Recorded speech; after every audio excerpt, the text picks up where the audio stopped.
How to find your Facebook password if you forgot it. Now that's what I'm going to show you guys in this pretty quick and easy video. So let's get started right away. Now, in order to try and find it, you want to go to your profile at the bottom right, scroll all the way down to see help settings and privacy. Then here you want to open up the settings at the top, scroll a bit down till you see your information and then access your information.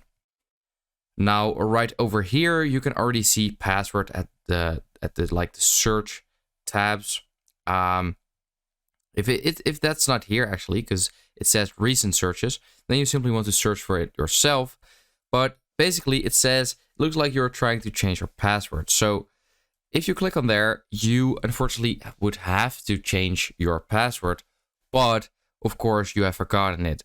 So you can't actually do this here at the top, but at the bottom you can see forgotten password ? And then you of course want to click on there in order to change it. Let's say you can't even log in the first place, then you should probably already see in the beginning when you want to log in forgot password. But let's say you don't want to change it and you simply just want to find it.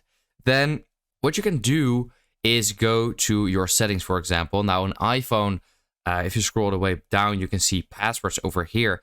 And yeah, usually 90% of the people that use Facebook on a regular probably have their Facebook password saved in here.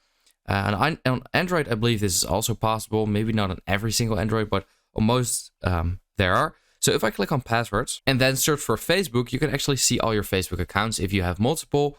Or for me here, it's at the bottom. You can click on it. Then all you basically want to do is at the top where it says password, you simply just want to tap on it and then your password will be revealed. So that is how you can find your Facebook password if you forgot it. If you don't have it saved in here, then that is just simply impossible and you have to change it. But yeah, I hope this video helped you out. Let me know in the comments if it did, and then I will see you next time. Have a good day.